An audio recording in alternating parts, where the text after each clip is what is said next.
Hi everyone, आणि major किस्साच्या ह्या नवीन एपिसोडमध्ये तुम्हा सर्वांचे अतिशय उद्धटपणे स्वागत आहे. आणि तुम्हाला ऑडिओच्या मध्ये थोडीशी अशी फुसफुस खरखर अशी ऐकू येत असेल तर माझी ताई लोकरीचं फूल बनवते, फूल लोकरीतनं. आणि मी आपलं घरातल्या मस्तपैकी अशा घराच्या कम्फर्टमध्ये बसून आज रेकॉर्ड करतो आहे पॉडकास्ट. कारण काय मी तसा इझिली बोर होणारा व्यक्ती, आणि गेले 2 दिवस स्टुडिओमध्ये 2 दिवस म्हणण्यापेक्षा मागचा अख्खा वीकेंड आणि आत्ताचे हे 2 दिवस हे अति धावपळ चालली होती. आणि by the way good news आहे की आपलं पॉडकास्ट जी आहे ही 1000 डाउनलोड्स क्रॉस करणार आहे खूपच लवकर. त्यामुळं मला फार आनंद वाटतोय की फायनली ही पॉडकास्ट लोकांपर्यंत पोचतीये. आणि सगळ्यात महत्त्वाचं म्हणजे पुणेकरांपर्यंत पोचतीये. खूप पुणेकर ऐकतात आता असं मला कळालंय, कारण काय मी हे ॲनालिटिक्स बघतो ना, त्यातनं मला कळतं. हे माईकच्या समोर ताई ना हे करत बसली आहे ना, त्यामुळं ते असं कानात आवाज येतो, एकच थोडासा राहिलाय. सो ते चाललंय, कारण ताईचं फुल आत्ता माझ्या मते गणपती प्रिपरेशन फुल स्विंगमध्ये आहे. कारण आता आज हे आहे, गोकुळाष्टमी आहे आणि दिवस कमी आहेत. हो, म्हणजे काय 22 तारखेला गणपती बसतायत ना. हो, 22 तारखेला. म्हणजे काय आता ऑलमोस्ट आज 12 तारीख आहे, त्यामुळं काय म्हणजे 10 दिवस पण नाही राहिले, म्हणजे गणपती तोंडावर आलेत.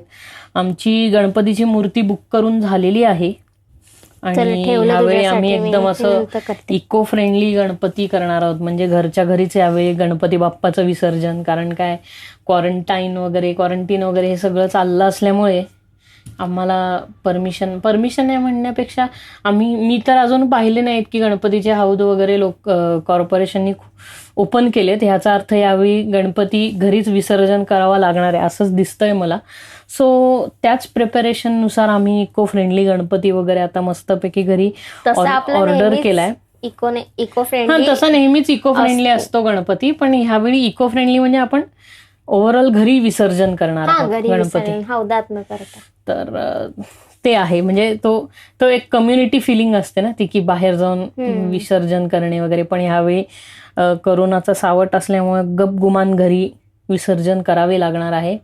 सो ते आहे. ताई वेगवेगळी फुलं वगैरे ट्राय करते मी, केवढा गणपतीचं डेकोरेशन करायला. डेकोरेशन नाही, मला बाहेर जाऊन फुलं सुद्धा आणायचे नाहीयेत. हो, म्हणजे आमचं फुल सगळं रियुजेबल करायचं असं चाललंय, की म्हणजे पेरिशेबल काहीच वापरायचं नाही. म्हणजे आपली खरी फुलं वगैरे जी असतात तर आमच्या झाडाच्या कुंडीमध्ये असं मोगरा बिगरा अशी तत्सम फुलं. आता कसं येईल दर्शन? नाही, म्हणजे मला वाटलं आला असतं तर आपण ती तत्सम फुलं वापरली असती ताजी.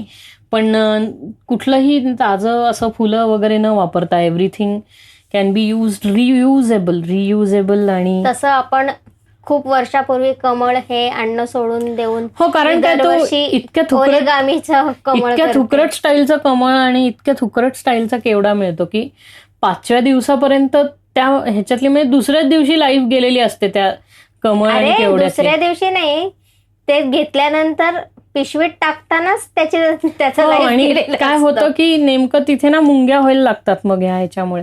मग ते अवॉइड करण्यापेक्षा इथं सगळं असं ओरिगामीचं किंवा लोकरीचं वगैरे असं छान. मागच्या वेळी आम्ही कापसाचे ढग वगैरे ताईने मस्त केलेले.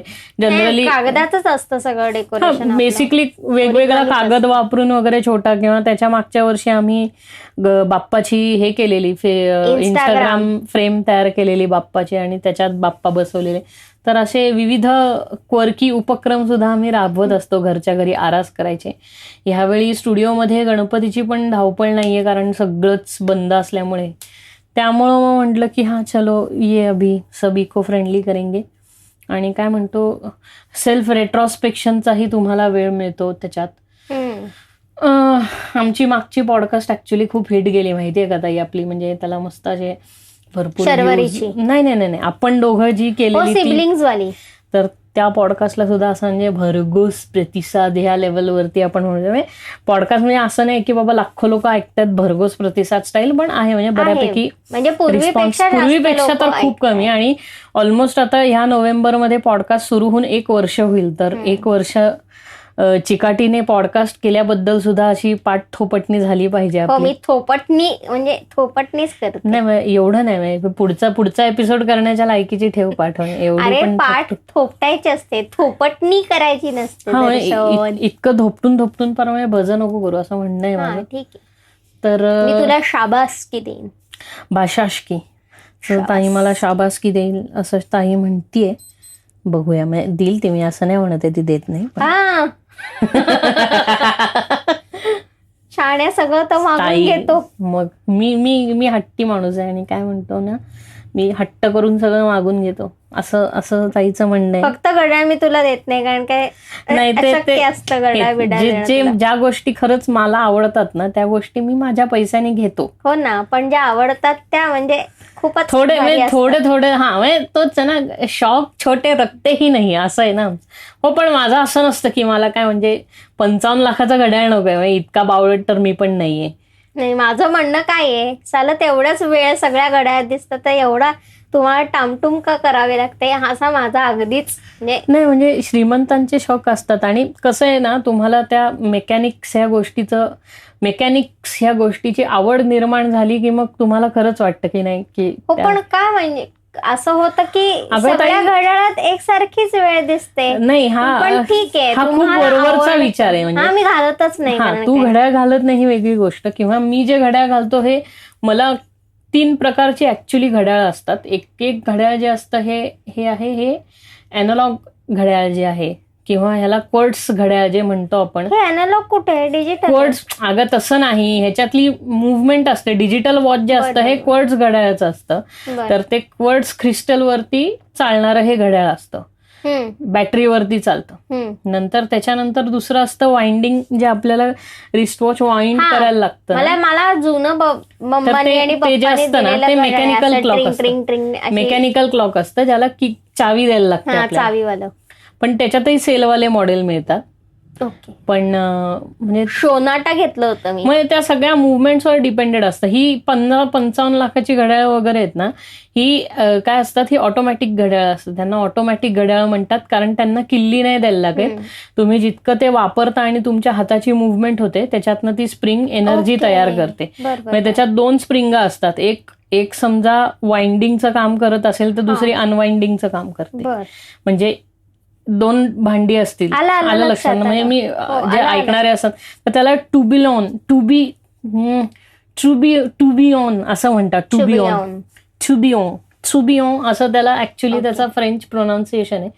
किंवा स्विस वॉच मेकर्सनी आणि हे बनवलेलं घड्याळ आहे. सनलाईट वर असतं चालणार. ते सनलाईट वरती सोलर घड्याळ चालतात. ती कॅसिओची घड्याळ आहेत जी सोलर वरती चालतात.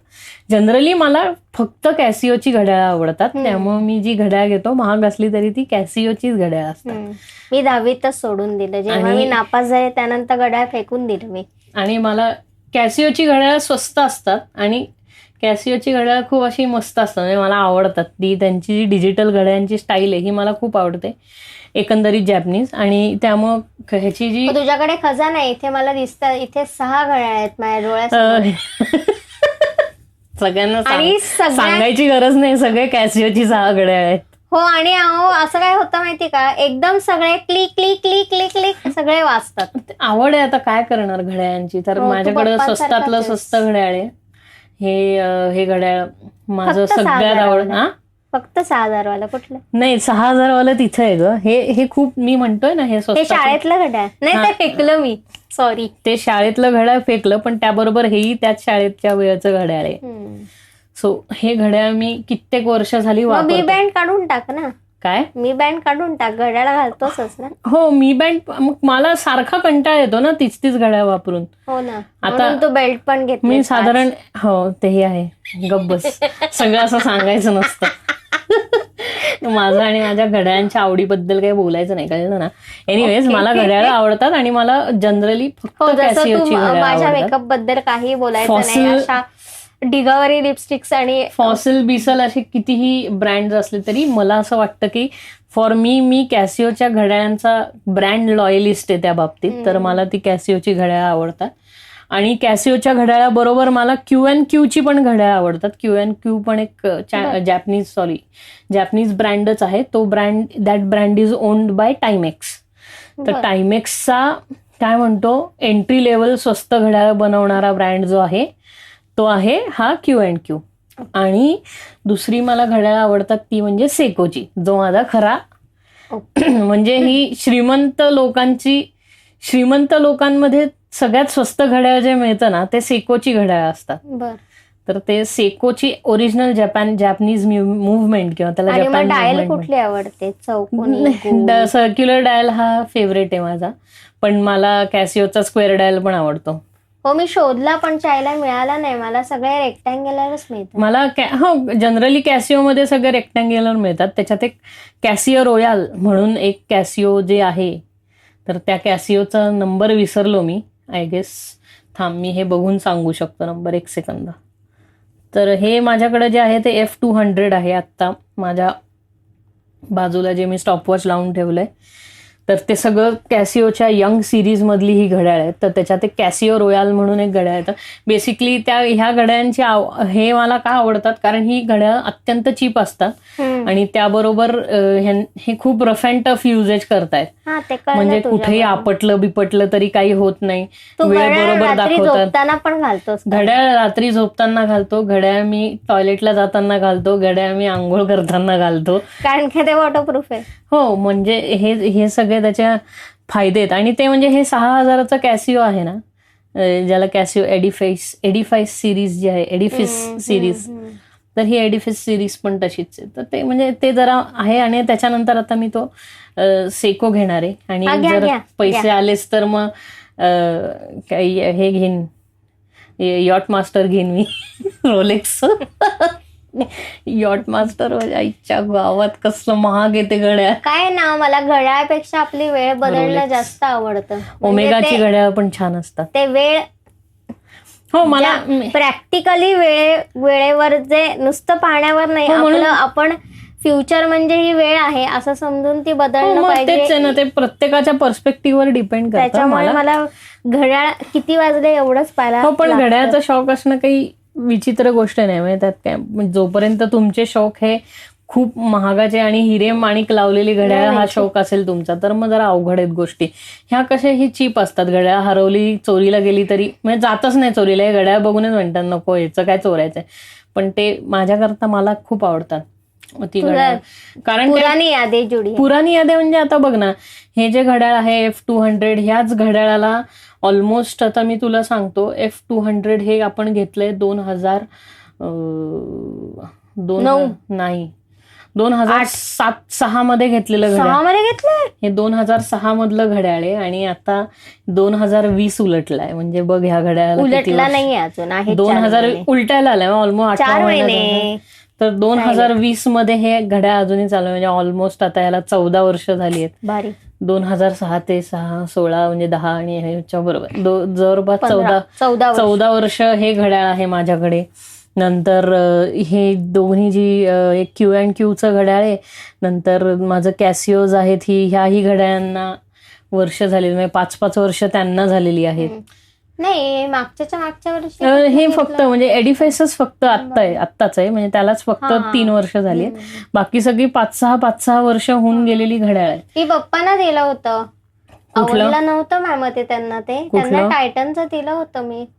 होती आहेत ना ती दोन्ही टायटन, तिन्ही टायटनची घड्याळ तेव्हा मी पप्पांची तिन्ही टायटनची घड्याळ आहेत. त्याचे फक्त आत्ता मला सेल बदलून आणायचे, बाकी चालू कंडिशन मध्ये घड्याळ. पण तेही असं फ्लॅट डाईल वालं घड्याळ आहे. हे असं मी चांगलं दिलं होतं त्यांना, ते घालायचंय. त्यांना होतं पण मला ते मिळालं, शेवटपर्यंत घालत होते ते. म्हणजे पण पप्पांना पहिलं थिएटर अकॅडमीचं घालायचं गोल, ते सगळ्यांना दिलं होतं ते. हा ते हो. आणि त्यांना कंपल्सरी तो ब्राऊन पट्टाच आवडायचा, टॅन कलरचा पट्टा. हा, मला जसे काळे पट्टे आवडतात तसं त्यांना टॅन आवडतं. मला सगळे टॅन आहेत बघ. मला काळे पट्टे खूप आवडतात. आणि माझं अजून घ्यायचं राहिलंय ते म्हणजे जी शॉक. तर आता मी ते ट्रेडिशनल कॅसिओ जी शॉक घेणार आहे.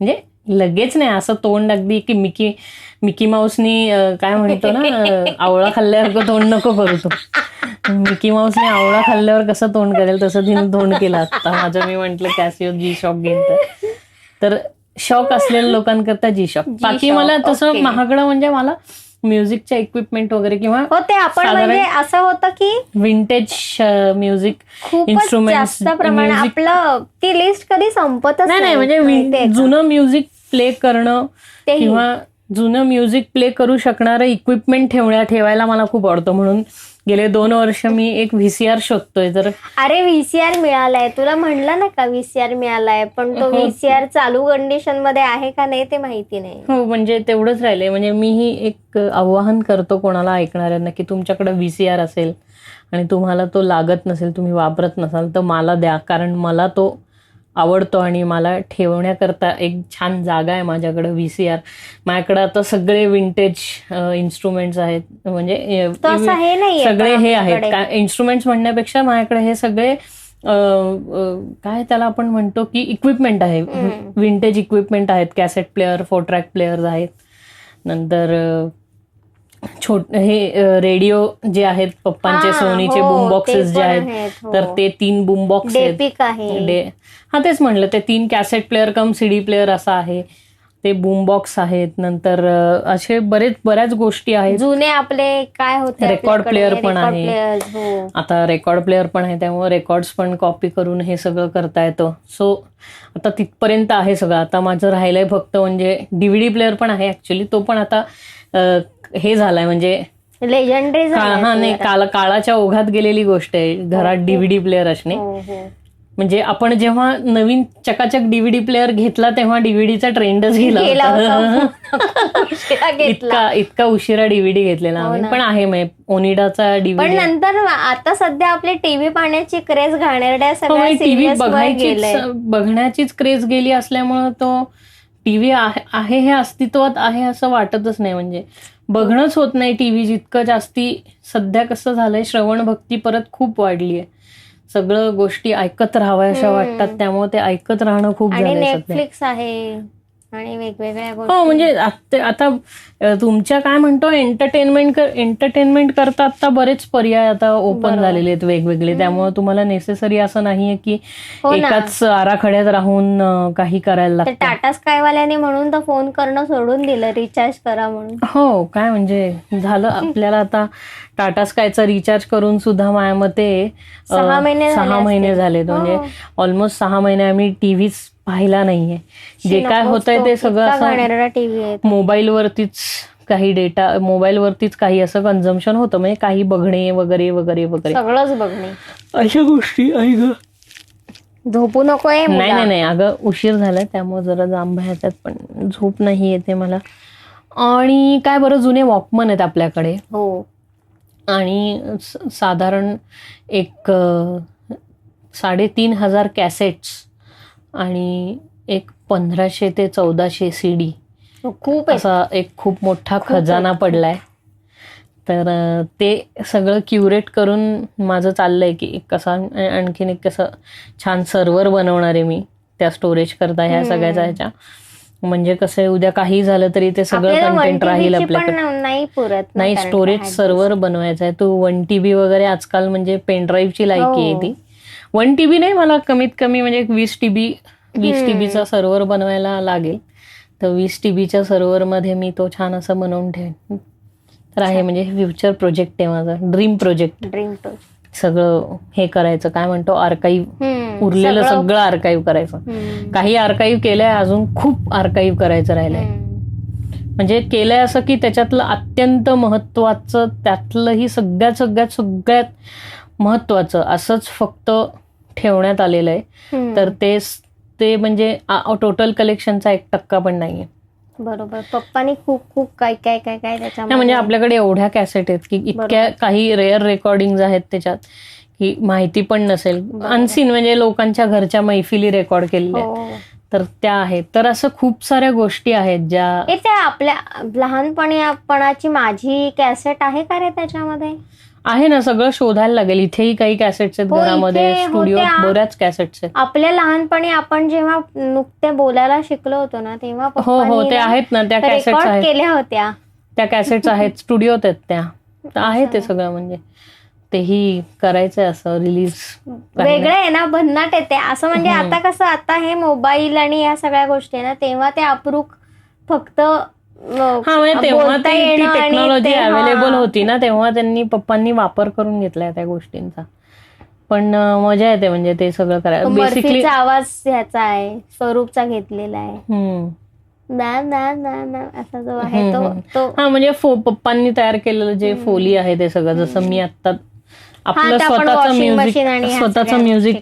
स्वतःचं म्युझिक म्हणण्यापेक्षा स्वतःचं फोली तयार करायचं. म्हणजे दुसऱ्यांनी बनवलेले साऊंड इफेक्ट त्याच्यावरती आपल्याला अवलंबून राहायला लागणार नाही. तर असंही हे बनवून ठेवायचं चाललंय म्हणजे ऑलरेडी खूप केलंय आणि खूप करायचंय असा विषय. सो वो भी है, मतलब वो भी मजेदार चीज है, करण्याजोगा चीज. आणि आता काय बरं, बरेचसे नवीन उपक्रम. आणि बेसिकली मला काय होतं, हे विंटेज हे ऑडिओ फार आवडतो आपल्याकडे. विंटेज गोष्टी खूप आहेत रे, अगदी करन्सी पासून विंटेज आहे, केवढं साठवून ठेवलंय सगळं आहे, खूप सगळं विंटेज आहे. म्हणजे मी पोस्टाचे कार्ड्स वगैरे होते ते मध्ये टाकून दिले, अर्थात ते खूप अति झालं होतं ते सगळा कचरा. त्याच्यानंतर काय बरं साठवलं होतं मी, ते माझ्या लहानपणी ना काड्यापेट्याच्या काड्यापेटीचं वरचं कव्हर असतं ना वेगवेगळं, ते साठवण्याचं काहीतरी आमचं हे. तर ना माझ्याकडे 1000 असतील काड्यापेट्यांची कव्हर्स. ते सगळ्या कंपनी जो का नवीन वरचं चित्र असेल ते माझ्याकडे पाहिजे असं होतं माझ्याकडे. शिपची काड्यापेटी, सगळ्यांच्या छोट्या मोठ्या, एवढूशी अगदी टिल्ली काडी, पांढरी असायची प्लास्टिक मध्ये रॅप केलेली, त्या खूप होतं ते. गुलाची काडी, खूप होत होते त्या सगळ्या गोष्टी. तसं ते इंडियनची काड्यापेटी मिळायची बघ, त्याच्यावरती ते अमेरिकन इंडियन्सचं चित्र असायचं, अपाचेचं. त्या पण अजूनही मिळतात. तेव्हा कसं होतं ना, पण हे लक्षात आलं नाही की आपण त्याचे फोटोज काढून ठेवावेत किंवा ते. पण तेव्हा एवढं सोपंही नव्हतं ना ते फोटो काढून ठेवणं, तेव्हा एवढं सोपंही नव्हतं. म्हणजे असे कॅमेरे, त्याच्यासाठी फोटो कोण, त्याच्यात ते फिल्म एवढी कोण वाया घालवणार आहे त्या गोष्टीचा फोटो काढण्याकरता, असा प्रश्न होता. फोटो हे फक्त तुमच्या घरातले, तू जांभळ्या तुमच्या घरातले नाही ग, तुमच्या घरातल्या जुन्या तुमच्या आठवणी टिपण्याकरता ऍक्च्युली हे होते, काय म्हणतो आपण, कॅमेरे वगैरे तेव्हा वापरायचं. म्हणून ते रोल महाग मिळायचे, ते घेऊन यायचे, मग ते फोटो फास्ट मध्ये टाकायचे, मग ते डेव्हलप होऊन येणार, मग ते फोटो मग त्या अल्बम मध्ये लावायचे, मग तो अल्बम अख्खा बघायचा. नाही नुसते लावायचे नाही, त्याच्या खालती पप्पा काय लिहायचे, टॅग्स लिहायचे, कुठे मागे लिहायचे, मागे नाही, फोटोच्या खालती बघ असे छोटेसा कॉलम असायचा रेघ, त्या रेघेवर ते लिहायचे कुठनं काढलाय काय त्यांच्या. तो आपण लंडनचे वगैरे ते गेले होते तेव्हा 81 सालचे वगैरे पाहिले, 80-81चे फोटो. तर त्याच्यामध्ये बघ त्यांनी सगळं पोस्ट कार्ड साईजचं ह्याच्यावर लिहिलं. नाही त्याला आत्ताच्या भाषेमध्ये जे आपण मेटा डेटा असं म्हणतो, संदर्भ, ती फाईल कुठनं आली किंवा हे पर्टिक्युलर ऑडिओ कुठनं आला, याचा संदर्भ काय, तर त्याचा सगळा मेटा डेटा लिहिलेला असायचा. तर आता तो मेटा डेटा हा त्या फाईल बरोबरच येतो. म्हणून तुम्ही तो पर्टिक्युलर ट्रॅक ओपन केला की तो ट्रॅक कोणी गायलाय, लिरिक्स वगैरे हे सगळं असं तुम्हाला दिसायला लागतं. स्पॉटीफाय म्हणा, काही म्हणा, तुम्ही ज्याच्यावरती सिनेमे किंवा युट्यूबवरती ऑडिओ ऐकत असाल तर त्यामध्ये त्या ह्याच्यात येईल तुम्हाला. नाही, मी डोळे ह्या करताच बंद केले की मला जांभई येऊ नये परत म्हणून.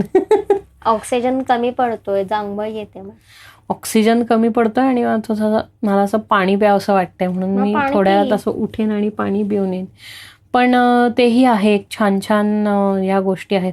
म्हणजे पप्पांच्या ह्याचे दौरे जे आहेत तेव्हा त्यांनी घेतलेल्या बॅगाही अजून आपण खरंच त्या बॅगा सुद्धा टाकलेल्या. ह्या मोठ्या सुटकेसचा तसा काहीच उपयोग नाहीये बरं का, पण त्याच्यामध्ये कपडे ठेवले.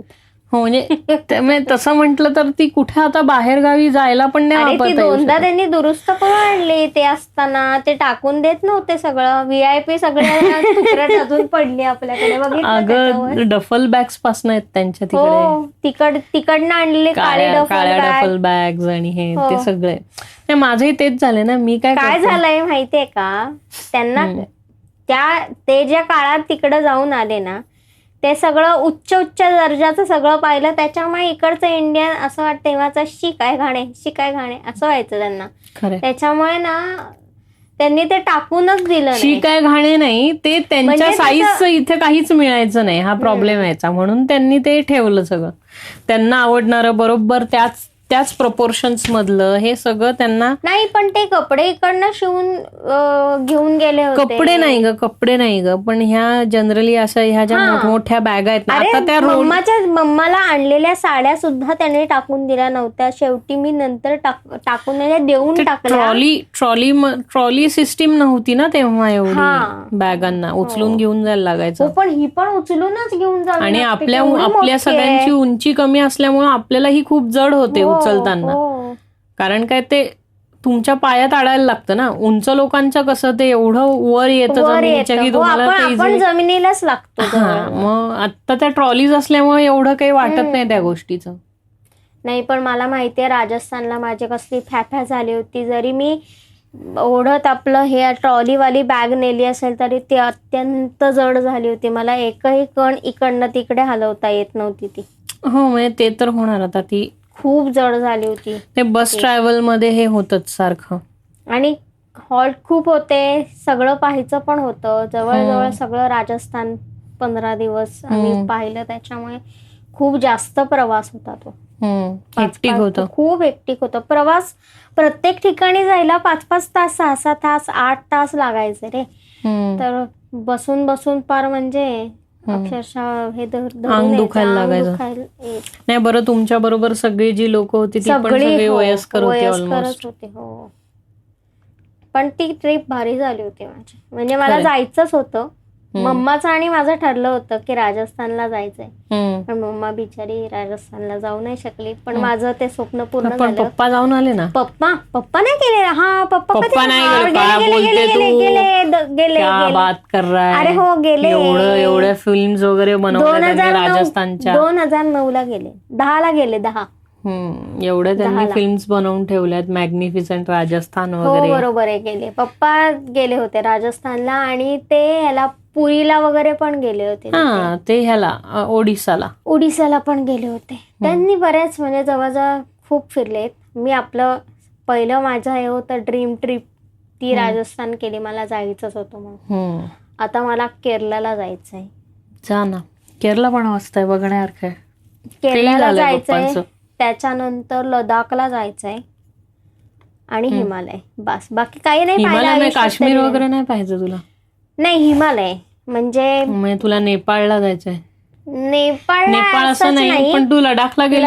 लडाखला असं तुला हिमालय नाही मिळणार ऍक्च्युली पाहायला. हिमाचल प्रदेश वगैरे असं पाहायला गेली की तुला केदारनाथ मग उत्तराखंड तुमची जशी झाली होती तशी.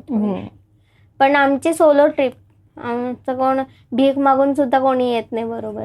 हो ना खरंय. काय करणार ते तुमचे 85 वाली लोकच अशी आहेत. काय करणार. हो दुर्भाग्य आहेत ते माहितीये. काही भाग्य. हो ना एकजुटीने सगळ्यांना नाही नकार देऊ असेच 85 वाले. 85 वाले खरंच दुर्भाग्यवश आहेत सगळे. सगळ्यात होकारात्मक काय म्हणू आपण त्याला जनरेशन म्हणजे मला कधी कधी असं वाटतं की व्हॉट्सअपवर टाकून द्यावं की मी इथं चालली. कोणी कंपनी द्यायला येईल का बरोबर. इतकी बोर होते कधी कधी रे मी. कारण ना सोलो ट्रिप बरोबर जे शेअरिंग वाले असतात ना त्यांच्याशी फारसं पटत नाही. 2-4 दिवस पटतं. नंतर कळून चुकतं की हे बायका जरा तिरसट डोक्याच्या. त्याच्यामुळे ना असं मग काहीतरी वियर्ड फिलिंग येतं माहितीये का. मग एक निदान कोणीतरी समवयीन किंवा हे असलं ना तर बरं वाटतं. कारण का राजस्थान ट्रिप मध्ये म्हणजे भांडणच होण्याची राहिली होती आमची. अरे खूप मोठ्या मोठ्या बायका आहेत रे, त्यांच्याशी कसं कोप नाही, आणि वयाने जरी मोठ्या नसल्या तरी काय असतं म्हणजे तेवढ्या चांगल्या मोठ्या नाही, कधी कधी असंही होतं ना की काही समवयीन पण असतात, पण त्यांनी इतका वर्ष असा संसार केलेला असतो ना की ज्यांची लग्नच खूप लवकर झाली आहेत, त्यामुळे त्यांनी फुल संसार वगैरे केला. आणि प्रत्येक वेळी नवऱ्याला फोन करून सगळं म्हणजे आराखडा कळवा जो काय प्रकार पाहिला होता ना तिथे, अहो सगळं ट्रॅक करणार आहेत. हो ना, त्यांना म्हटलं किती फोन करता तुम्ही, शांत एक बघा ना, जे आहे समोर दिसतंय ते बघा. आपल्या फोन करण्यात किती आयुष्य काय करतात, ट्रिप म्हणून करत नाही तर काही गोष्टींपासून पळण्याकरता लोक. आणि सगळ्यात भारी काय होतं माहितीये का ट्रिप मधलं, की आता समज माझ्या बरोबर ज्या होत्या ना, त्यांनी सेल्फीज काढले होते बरं, ते सेल्फीज नवऱ्याला पाठवले, तर नवऱ्याने शांत बसावं ना, त्यांनी सगळ्या ग्रुपवर पाठवले. झालं मग त्यांचं मध्येच रस्त्यामध्ये भांडण की तुम्ही हे केलंच कशाला, मग काही नडलं होतं का, झालं म्हणजे पाहणं कुठेच गेलं, नॉर्मल भज आहे. मग एवढं लोकांना सांगायची गरज आहे का, मी माझ्या पैशाने आली आहे ना, तुम्ही तुमचं काय, म्हणजे असं सगळं झालं होतं. पैसे ही एक फार बोरिंग गोष्ट आहे आणि सारखी सगळ्याच्या मध्ये येते ती. म्हणजे ते त्यांच्या काय जे सेविंग बिविंग कोणीही कोणाच्या असू दे, पण पैसे ही फार एक बोरिंग गोष्ट आहे. हो ना, म्हणजे त्यांना असं होत होतं की माझ्याकडे विचारायच्या सकाळी की नेहा हे ड्रेस आहेत त्यातले कुठले घालू, जरा बरे मला सांग, कारण का माझ्याकडे ना तुमच्यासारखे ड्रेसच नसतात अगं, आम्ही नॉर्मल राहतो ना, म्हणून. नॉर्मल राहतो म्हणजे आम्ही काय ताजमहालात राहतो काय, म्हणजे आपल्याला विचारायचं. त्यांनी त्यासाठी खरेदी केली होती खूप सारी. असतं आवडतं लोकांना आवरून, नाही खरेदी करतातच ऍक्च्युली, प्रत्येक जण करतो म्हणजे कुठं जाणार असेल तर. आणि सगळ्यात कॉमेडी प्रकार होता ते बंजारा ड्रेस घालून फोटो काढणं, इतकी हसले होते मी. ते मडकी वगैरे धरून फोटो काढायचे, रे त्याला क्लिशे गोष्टी करणं असं म्हणतात. आणि ती लोक म्हणजे 2 फोटोचे 200 रुपये घेत होते रे. पण काही लोकांची अगं ती बकेट लिस्ट असते ते करणं असतं बाबा, ती क्लिशे गोष्ट करणं. हसले होते तर ते म्हणले तुला हसायचं असेल तर तू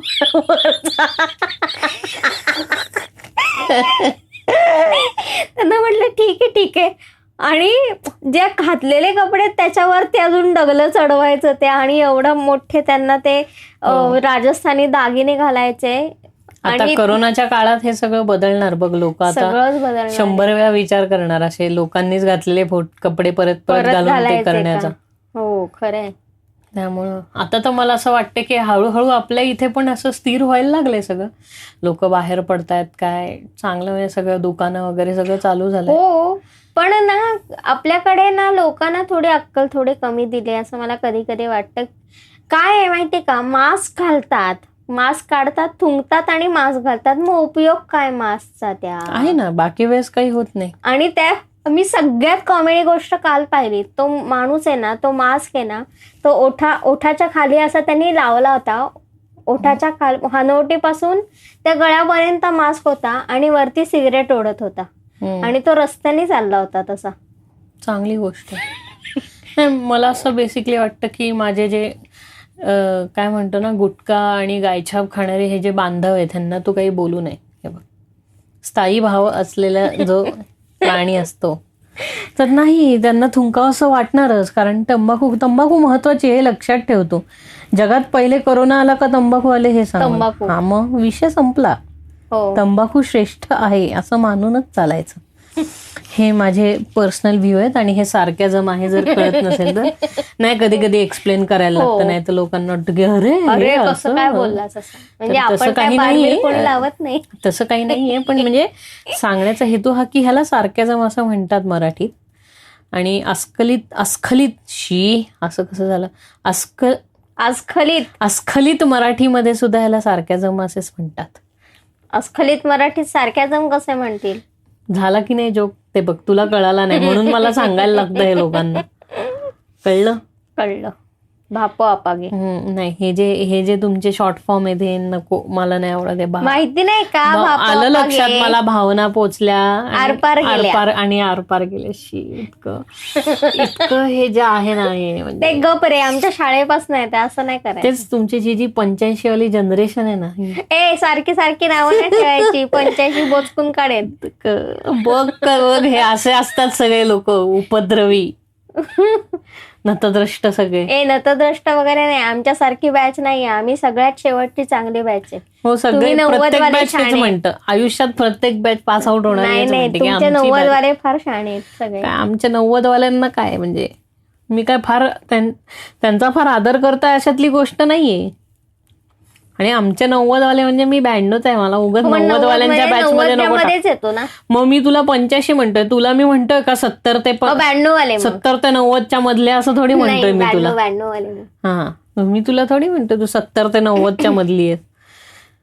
एवढं मार्जिनलाइज नाही करायचं उगाच. नाही, कसं झालंय आता जनरेशन खूप बदलत आहे. म्हणजे ना आमच्या जनरेशन मधली लोक अजून खूप भावनिक विचार करतात, प्रॅक्टिकली विचार करायला अजून ते तेवढेच धजावत नाहीत, असं माझं पर्सनली मत आहे. की 4-5 वेळा जरी इमोशनल विचार करतात, त्याच्यानंतर ते म्हणतात ठीक आहे आता आपल्याला काहीच करता येणार नाही तर आपण प्रॅक्टिकल विचार करूयात, म्हणून ते प्रॅक्टिकल म्हणजे तुला असं इन शॉर्ट म्हणायचं की तुमच्या जनरेशन मधली जी मुलं आहेत त्यांना एकदा कळालं की गरम तव्यावर हात ठेवलं की भाजतं, असं एकदा कळालं की ते पुढच्या वेळेस थ्रिल करता हात त्याच्यावर ठेवतात. बरोबर आहे की नाही, आणि पुन्हा वाचतं. मग तो म्हणतो की मागच्या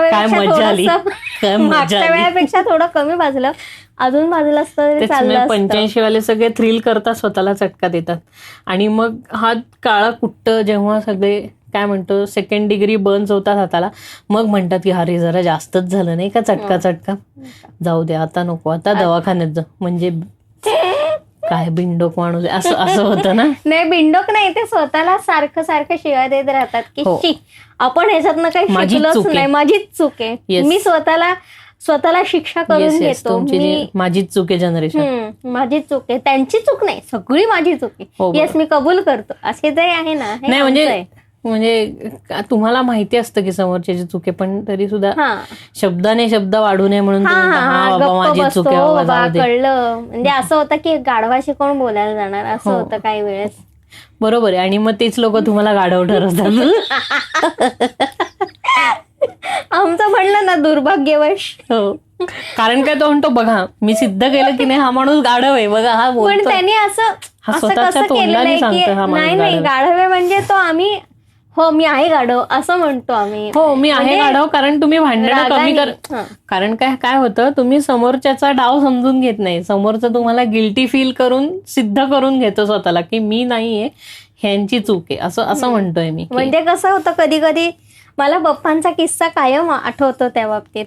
म्हणजे काही घरात असं थोडंसं हे झालं ना की मला उशीर झाला तर ते रात्री लगेच म्हणायचे उद्यापासून मी डबा लावणार. तसंच आहे. आणि ते कधीच डबा बिबा लावायचे नाही बरं का. मग त्यांना मी म्हणायचे पप्पा ठीक आहे तुम्हाला डबा लावायचा आहे बघा, खालती उतरलं की हा तुम्हाला डबेवाले माहिती आहेत की नाही. कळतंय मला, सांगू नका, तुमचं तुमच्यापाशीच ठेवा सगळं. ते होतं कधी कधी जेवायच्या वेळा चुकल्या की ते असं. आणि त्यांच्याच चुकायच्या बरं का, माझ्या नाही चुकायच्या. ते उशीर यायचे किंवा ते फोनवरती बोलायचे आणि फोन यायचा त्याला, आणि अन्न गरमचं गार व्हायचं त्याला, मी तरी काही करू शकत नाही ना. समजू शकतो आपण, समजू शकतो. पण एकंदरीत 85 वाले एकंदरीत 85 वाले स्वतःला पीडा करून घ्यायची. द पिडा पीपल. हा पिडा पीपल. तेच म्हणलं तुम्ही जन्माला आल्यापासून मोहर्रम मध्ये जन्माला आल्यात ते स्वतःला चोपून घेतात. मार, माझ्याच अंगात रक्त येऊ दे, मार. तसं आहे तुमचं. असं होतं. तेच आहे बरोबर. घेतो बाबा मी राज्य, तसंच आहे तुमचं. म्हणजे किरकिर नको एकदा. हो, म्हणजे तुम्ही सगळ्यांना लपाछुपीमध्ये तुम्ही सगळ्यांना आउट जरी केलं तरी सुद्धा तुम्हाला राज्य आमच्यावरच येतं. बरोबर आहे. तर ते होणं साहजिक आहे. आणि आमचे म्हणजे सगळे असे खूप प्रॅक्टिकल आहेत असं म्हणायचं तुला. हा, तुमचे 92 वाले आता जनरेशन जशी चेंज होतीये ना तसे इमोशनल बंध तुटत आणि सुटत चाललेत. त्याच्यामुळे इमोशनली फारसे लोक विचार नाही करत. नाही, इमोशनल बंध तुटत चाललेत आणि ढेऱ्या सुटत चालल्यात. शिरे तसं नाही म्हणत आहे मी, सिन्सिअरली असं म्हणते की काही गोष्टी ते प्रॅक्टिकल झालेत. त्यांना काही रिलेशनशिप 1 नाही 10 झाले, 10 नाही 25 झाले, तरी काही ते कूल आहेत. त्यांना आहे ते आहे, त्यांनी मान्य केलंय ना की जगणं हे असं आहे. तर हेच पूर्वीच्या म्हणजे 10 वर्ष 8-1 वर्षाचा जो डिफरन्स आहे आपल्यामध्ये, तर हा विचार तसा आहे की खूप काही गोष्टी करायला ते जात नाहीत, आपल्या डबक्यातच छाने छाने छाने असं करत राहतात, बाहेर जात नाहीत, असं होतं. आणि नवीन काही गोष्टी करायला घाबरतात. कोण? आमची लोक, आम्ही लोक 85 वाली आणि 90 वाली 92 वाली लोक असतात की ठीक आहे आणि सगळ्यांच्या डबक्यात नाचतात असं म्हणायचं तुला. 92 वाली लोक इतकी दुसऱ्यांच्या डबक्यात नाचतात की ते त्यांचं स्वतःच एक नवीन डबकं तयार करतात. उडलेल्या पाण्याचं. शिंतोड्यांचे डबके. बूंद बूंदचे सागर बनताय. बूंद बूंदचे सागर बनताय. बापरे, जड शब्द वगैरे वापरायला लागली तू. बापरे, दूरदर्शन नको हो मध्येच. बघ, कळलं 85 इफेक्ट कसा असतो एकदम. अरे ते दूरदर्शन बद्दल मला काही सांगू नको. तू लहान असताना कंपल्सरी दूरदर्शनच पाहावं लागायचं. आणि कारण तू जेव्हा केबल घेतला होतास ना तेव्हा सारखा कार्टून पाहायचास, त्याच्यामुळे मम्माने रागाने ते काढून टाकलं. माझ्या अभ्यासावर त्याचा फरक होईल. बरोबर, काहीच झालं नाही. मग तेच म्हटलं ना की केबल काढून तेच मी म्हणतोय की तुम्हाला हे कळायला पाहिजे होतं की माझ्या अभ्यासावर केबल असणे नसण्याचा काही संबंधच नाहीये. तू अभ्यास करत नाही म्हणून 10वी पर्यंत मी केबल लेस राहिले. मला अजिबात केबल पाहून दिलं नाही, काही नाही, दुसरे काही नाही. बालभारती पहा, त्यानंतर तू लंगडी काय असतं माहितीये का, पराजय हा अख्ख्या टीमचा असतो. आणि जरी हरवणारा एक टीम मेंबर असला तरी हरणारी अख्खी टीम असते. हो, आणि त्याच्यामध्ये गंमत अशी होती, आपल्या घराच्या बरोबर जिथे आपलं घर दरवाजाच्या इथे व्हीनस केबल वाल्याचा तो गट्टू होता. त्या स्प्लिट. तर तू एवढा हुशार होतास की तुला पाहिजे असेल तेव्हा तू त्याला जोडून ते सगळं केबल बघायचं दुसऱ्यांच्या नावाखाली. त्याच्यामुळे तुझं आणि लोकांना असं वाटायचं की ती मी वीज चोरल्यासारखं वाटायचं की ते कसं केबल चोरली म्हणजे कसं की मी टेक्निकली म्हणायला गेलं तर मी केबल चोरत नव्हतो. नाही, आपलीच आलेली केबल होती ना घरात, ती आलेली केबल मी त्या सॉकेटमध्ये बसवायचो आणि टीव्हीला लावायचो. जस्ट कसं आहे, आपल्या इथे लोकांना असं वाटायचं की म्हणजे ह्यांनी केबल चोरली माझी आणि मला बिल जास्त येणार त्याच्यामुळे, किंवा आम्ही पैसे भरतो आणि हे फुकट बघतात, असं व्हायचं. तर मे महिन्यात लावायची मम्मा फक्त आणि तू कायम स्कूबीडूबिडू, रिची रिच असं काहीतरी पाहत. चोंबड किंग आपल्या इथे WWF. पण झालं असं की नंतर अट्रॅक्शनच गेलं या सगळ्याचं. जेव्हा मी सिरियल पाहायला लागले ना कंपल्सरी कहाणी घर घर की, बापरे ते भयानक होतं. आणि काय बरं, आणि खूप केवरच्या सिरियल होत्या, चुडेल सिरियल सगळ्या की ज्याच्यामध्ये व्हॅम्पवाल्या सगळ्या एकता कपूरच्या सगळ्या कपूरचा एकदम ठपका एकदम सिरियल की प्रत्येक घरात भांडण होणारी सासू किंवा सून असायलाच पाहिजे. कांड करणारी सगळे कांड घरातले कांडप यंत्र ते आहेच. म्हणजे आता काय कंटाळा आला यार. नाही म्हणजे तेच भांडणं बघून तुम्हाला किती थ्रिल मिळणार. एवढे डावपेच करायचा घरातल्या घरात, एवढं सुचतं कुठनं मला ते कळत नाही. लेखक एवढे डावपेच मी नॉर्मल जगताय तेच ठीक आहे. इतकं डोक्यामध्ये सगळं स्क्रिप्ट भरून तुम्हाला तसं कॅरेक्टर आपल्या नॉर्मल लाईफ मध्ये कधीच हे करता येणार नाही. पण लोक हळूहळू सीझन व्हायला लागली ना आणि ते त्यांच्या घरात तसं करायला लागले. खूप नाटक करायला लागले, भांडाभांडी करायला लागले. ते 3 वेळा नाही संशय झाले. म्हणजे ते सगळं त्यांनी घरात. त्याच्यामुळेच मी कधी कधी लोकांना म्हणते प्लीज तुम्ही सिरियल्स पाहू नका, त्या फार घाणेरड्या आहेत. नाही, तू नागिन बिगिन बघ, आणखीनच उत्कृष्ट. नागिन वगैरे काय म्हणजे छापाछापी आणि पाटा टाकण्यावरती तर त्यांचा हात. अरे ती नंबर 1 चालली आहे. पण मग तेच सांगतोय, नंबर 1च असतात अशा सगळ्या सिरियल. तेच सांगतोय ना, आपल्या ऑडियन्सला आता फक्त एंटरटेन व्हायचं असतं, त्यांना काहीतरी चांगलं सिनेमा वगैरे असलं काही बघायचं नसतं. मारामारी, डिशूम ढुशूम, अर्धवट कपड्यात एक जण आयटम नंबर करून गेला, बास सगळं वसूल, पैसा वसूल पाहिजे. तसं ना आपलं कधी आपल्याकडे क्रिस्टोफर नोलन सारखे वगैरे सिनेमे बनणार ना, मग त्याशिवाय अजिबातच नाही बघणार लोक. ठीक आहे, बदल घडेल हळूहळू, हल्लू हल्लू हल्लू हल्लू बदल घडलेंगा घडलेंगा हल्लू हल्लू. त्याला काही नाही करू शकत आपण. घडलेंगा मग काय, कुठला लेंगा. नेटफ्लिक्सवर चांगले चालले सिनेमे. आताही तो नवाजुद्दीनचा हो, तो काय रात अधुरी आहे, रात अधुरी आहे, हा चांगला सिनेमा आहे, छान आहे. म्हणजे खूप भयान मारलंय, भयान. Spoiler alert. हो, स्पॉइलर अलर्ट ह्या करता की ज्यांनी पाहिला नाही ते हे ऐकतील आणि ते म्हणतील चिट्टे यार आता मला बघ. नाही पहा, मी काही सांगत नाही, पण तो मी पाहण्यासारखा काही सांगणार नाही, बरोबर आहे. पण नवाजुद्दीन सिद्दीकी काम सुंदर आहे सगळ्यांचं.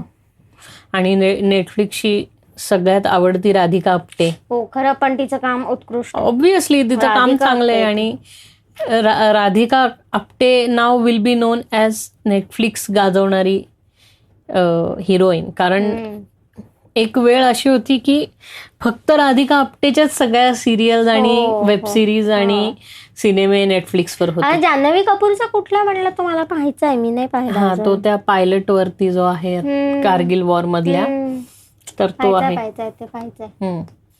तर तो काहीतरी अमेझॉनवर आलाय. हा, अमेझॉनवर पाहीन मग. मी काय करत, माझा आवडता देवलोक मी पाहून संपवलंय. हो, ताईला देवलोक विथ देवलोक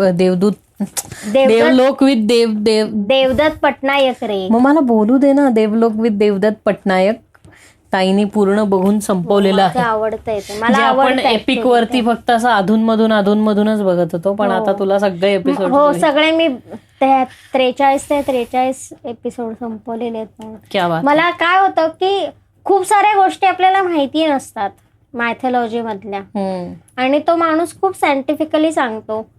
हा, म्हणजे आपण काय होतं, खूपच काही गोष्टी लिटरली घेतो. अगं असं काही नाहीये, त्याला मतीत अर्थ असतो आणि त्याचा अभ्यास कुठे आहे, काय आहे ते कळतं. उगाचच पाट्या टाकत नाही तो. आणि त्याच्यात आपलं बरंच असं फोकलोर वगैरे पण खूप आहे ना. हो, मस्त. म्हणजे प्रत्येकाचा सांगतो काय गाभा आहे किंवा काय, असं काय आहे, तसं काय, त्याच्या मागचं शास्त्र काय, शास्त्र काय. आणि फक्त हिंदुत्वावरती काही बोलत नाही, ख्रिश्चनिटीवरती बोलतो, जैनिझम वरती बोलतो, बुद्धिस्ट, जनरली धर्मांवरती विश्वास, सगळ्यांवरती बोलतो तो. असं एकच धरून नाही. आणि काही गोष्टी मग मला त्या गोष्टींमधनं कळल्या, छान छान आहेत. म्हणजे त्या अॅनिमेटेड गोष्टी. अॅनिमेटेड गोष्टी ज्या आहेत ना त्या, म्हणजे मी एवढी डबडी होते की मला हे आपलं सूर्यवंश आणि चंद्रवंश माहिती नव्हता. सूर्यवंश एकच माहिती होता, पण चंद्रवंश असतो असं मला काही माहिती नव्हतं. बरोबर आहे. तर ते मला कळलं की श्रीकृष्ण हा चंद्रवंशातला यादव होता. छान आहेत, मला गोष्टी आवडल्या त्यातल्या. आणखी कुठल्या आवडत्या अशा गोष्टी तुझ्या, म्हणजे तू पाहिल्यास? अरे सगळ्या बायका फार कपटी होत्या रे. पण मग तेच सांगतो, एकता कपूरने सिरियल खरंच. म्हणजे एकतर ना, मी तुला खरं सांगते, बायकांना इतकं असं हे नव्हत्या, अशा बांधून ठेवलेल्या नव्हत्या, लिबरल होत्या. आणि लग्न ही कन्सेप्टच तेव्हा नव्हती. ती शंतनू नंतर, म्हणजे ती तुला एक गोष्ट मी सांगितलं की शंतनू तो नारायण पेठेतला इकडचा चुप रे, रमण बागेत होता तो माझ्याच वर्गात होता. आम्ही त्याला टंटनू म्हणायचो. त्यांनी ऐकल्यावर तो हसणार होता. खरंच त्याला टंटनू म्हणायचो, टंटनू जोशी. ओके, तर काय शंतनू नंतर? हा, तर शंतनू म्हणजे राजाला म्हणतो, हे काय आहे म्हणे, माझी आई कुठे हिंडायला जाते, मला कसं कळणार की माझी भावंड नक्की काय आहेत म्हणून त्याने रागाच्या भरात त्यांनी ही संस्था काढली की कळावं की माझी आई ही माझी आईच आहे, बाकीच्यांची आई नाहीये ना, किंवा बाकीची मुलं कोणाची आहेत, त्यांचे वडील कोण आहेत हे सापडण्यासाठी त्यांनी लग्न व्यवस्था काढली होती. बायोलॉजिकल मदर कळण्याकरता. हा, बायोलॉजिकल फादर आणि बायोलॉजिकल मदर कोण आहे आपली हे कळण्यासाठी त्यांनी ते, पूर्वी तसं काही नव्हतं, ते लिबरल होते. तुला जिथे जायचं तू जाऊ शकतोस, तुला एक्स्ट्रा मॅरिटल अफेअर्स करायचं तू करू शकतेस. ते सगळे मुलं जी तुझी आहेत ती सगळी राज्याचाच भाग आहे. इतकं छान होतं सगळं. त्याला काही म्हणजे नवऱ्यालाही काही वाटायचं नाही बोर की माझी बायको कुठे चालली वगैरे वगैरे, असं काही नॉर्मल होते सगळं. मग ते मी ती गोष्ट ऐकल्यानंतर मी हसले की एवढं सगळं आपलं लिबरल असताना मग आता का असं सगळं बांधून ठेवलंय सगळीकडे, असं होतं. मग ते ऍक्च्युली कळत नाही ना, कन्झर्वेटिझम आणि हे काय चाललंय. मग त्यांनी सांगितलं की मग ते कसं, जर सत्ययुगामध्ये मग स्त्री कशी होत गेली, मग द्वापर युगात स्त्री कशी होत गेली की दुय्यम स्थान दिलं गेलं स्त्रीला, की ती म्हणते 5 भावंडात वाटून घे द्रौपदी वगैरे. तो म्हणतो की माझ्यासाठी तुझ्यासाठी गिफ्ट आणलंय काय, तू पाहतेस का काय आणलंय बघ. तर ती न बघताच म्हणते की ही वाटून घ्या. म्हणजे तिथे सांगितलंय की स्त्रीचं जे काय आहे तिच्याकडे ते स्त्रीत्व वाटलं गेलं. मग हळूहळू त्याची श्रेणी खाली खाली येत गेली, क्वालिटी स्टँडर्ड खराब होत गेला आणि मग ती पुरुष प्रधान संस्कृती झाली, पेट्रियार्कल सोसायटी झाली. आणि मग ती आता पुन्हा उलट महत्व कळायला लागलंय की पण दीडशानेपणा करू नये असं. कसं आहे, काय होतं की आता एका पॉइंटला सगळ्यांना कळायला लागले की स्त्रियांचाही उत्स्फूर्त सहभाग तितकाच महत्वाचा आहे देशाच्या इकॉनॉमीला पुढे नेण्याकरता. आणि ती कुठेही म्हणजे खरंच आहे की असं कुठलं क्षेत्र आता ठेवलं नाहीये की तिथे बायका नाहीयेत. हो, आता ऑलमोस्ट सगळ्या क्षेत्रात बायका आहेत. अगदी लष्करामध्ये सुद्धा आहेत, आर्मी नेव्ही एअरफोर्स मध्ये सुद्धा आहेत. हो नाही, आणि कॉम्बॅट रोलमध्ये इतके वर्ष नव्हत्या, पण आता त्याच्यावरतीही डिसिजन घेणं चाललंय की त्यातही ते बायकांना इन्क्लूड करणार आहे. म्हणजे इक्वल प्लेइंग फील्ड मिळेल असं त्यांचं म्हणणं आहे.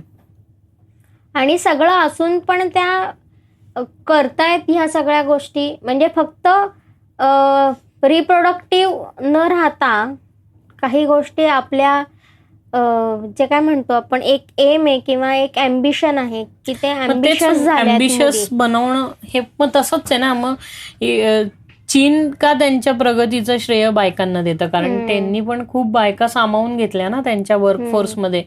त्याच्यामुळे आज चीनची एवढी हे झाली आहे. जरी ती चीन ही पेट्रियार्कल सोसायटी आहे, कम्युनिस्ट वगैरे असून ते काही धर्माला मानत नाही वगैरे, तरी सगळं आहे त्यांचं. एवढं सगळं असून आहे तेच आहे, डोकं गुडघ्यातच आहे. पण त्यांनी स्त्रियांना आत्मसात करून घेतलं सगळ्या फील्ड्समध्ये, शेती, मॅन्युफॅक्चरिंग वगैरे, इथे सगळीकडे बायकांना बायका आहेत. कारण त्यांचं म्हणणं असं होतं की ज्या जागेवरती नाजूक काम करायला हवंय ना तिथे बायकाच पाहिजेत, त्याच त्या नाजूक काम करू शकतील. तर त्याचं खूप चांगलं एक्झाम्पल असं आहे की चीनमध्ये ज्या ग्लास फॅक्टरीज आहेत, काचा बनवायच्या फॅक्टरीज, तर त्याच्यात खूप साऱ्या काचा बनवायच्या फॅक्टरीज आहेत की काही डायनिंग टेबलच्या काचांपासून विंडशिल्ड याची आर्टिकल्स बनवायचे. सांगतो तुला, काच असते ना, काच डायनिंग टेबलची काच बनवण्यापासून ते विंडशिल्ड गाडीची काच बनवण्यापर्यंत ह्या सगळ्या ह्याच्यात खूप बायका एम्प्लॉईड आहेत, कारण त्या सुबक कट मारू शकतात. म्हणजे अगदी अलगद हाताने, अलगद काचेसारखी गोष्ट ही अलगद हाताने करायची गोष्ट आहे. तर तिथे ना पुरुषांचेही हात इतके चालत नाही आणि रोबोट्स पण पूर्णपणे सफाईने ते कट करू शकत नाही, पण बायका ते पूर्ण सफाईने आणि अॅक्युरेटली कट करू शकतात. म्हणून बायकांना त्या ह्याच्यात समावून घेतलंय वर्कफोर्स मध्ये. ते आहे किंवा पॅकेजिंग इंडस्ट्रीमध्ये बायका. मला स्वतःला पॅक करायला सगळं खूप, म्हणजे गिफ्ट आर्टिकल्स मी खूप आनंदाने पॅक करते. मला आवडतं. ज्या गोष्टी करण्याकरता हाताची सफाई लागते ना, तिथे चीनमध्ये खूप बायका इन्कॉर्पोरेट करून घेतलेल्या आहेत त्यांच्या वर्कफोर्समध्ये.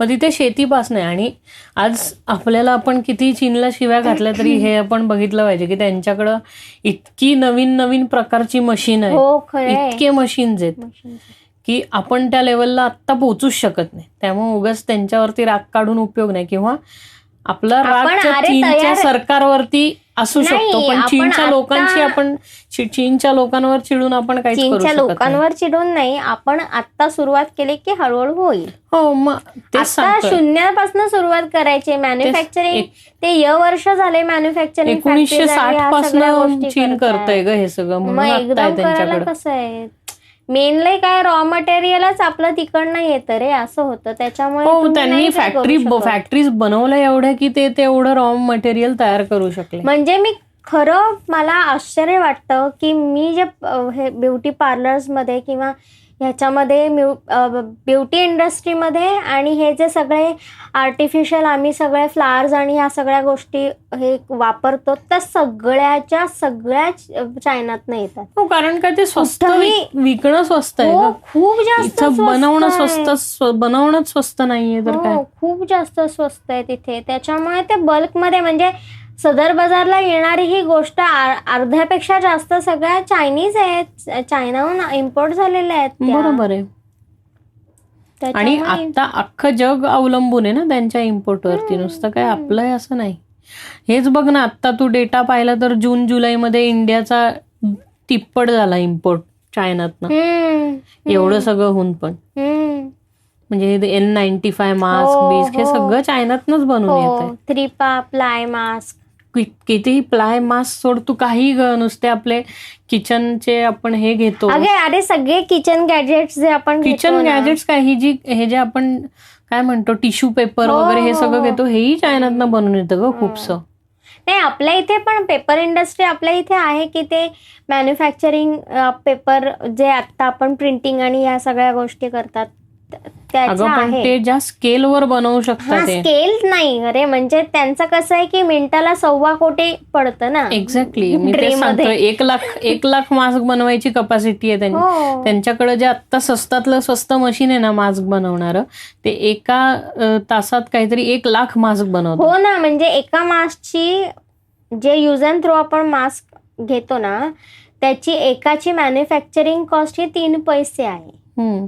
3 पैशाला तो मॅन्युफॅक्चरिंग तिथे करतात, कारण का तो बल्कमध्ये होतो. हो, कारण काय जर 1 लाख असतील तर तुमची रिक्वायरमेंटच तेवढी असणार, 10 लाख 20 लाख. तो कितीला विकतो आपण? 10 रुपये, 25 रुपये, 50 रुपये.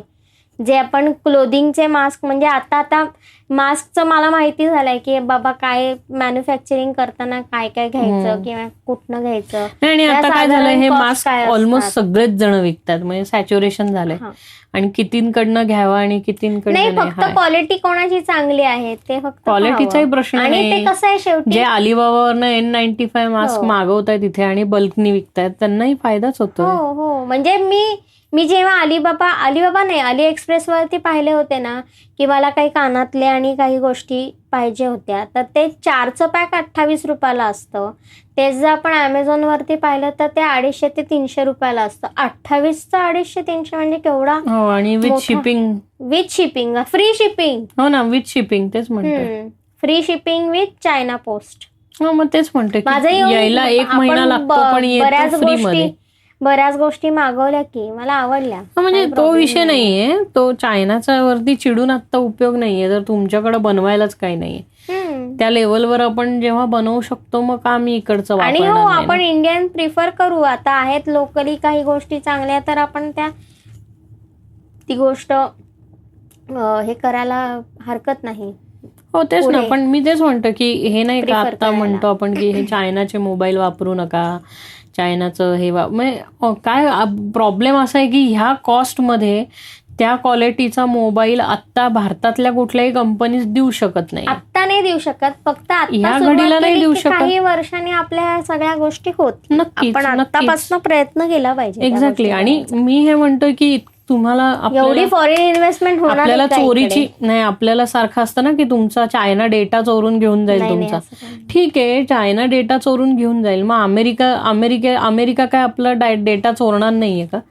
म्हणजे जर म्हणजे मी असं म्हणतोय की समजा तू चायनीजचं शाओमीचं मी ऍप युज करतीये, तर ते तुझा डेटा चोरतंय किंवा शेअरिट तुझा डेटा चोरतोय असं तू म्हणतीये. मग फेसबुक काय करतंय किंवा अमेझॉन काय करतंय?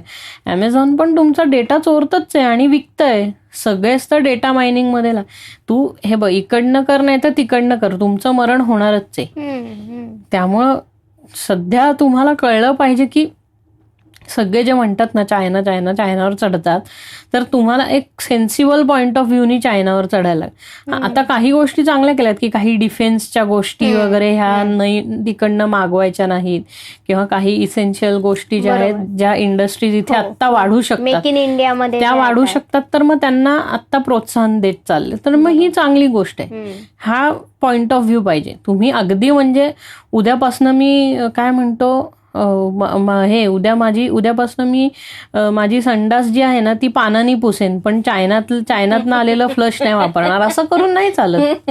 अरे ते लावलेलं आहे ते काढू कुठे. हा, मग मी तेच म्हणतोय, जे आत्ता कार्यरत आहे त्याला काही करू शकत नाही. किंवा तुला समजा एक चिंग कंपनी आहे आणि भारतामध्ये बोरा कंपनी आहे. ह्या दोन्ही कंपनी फ्लश बनवतात.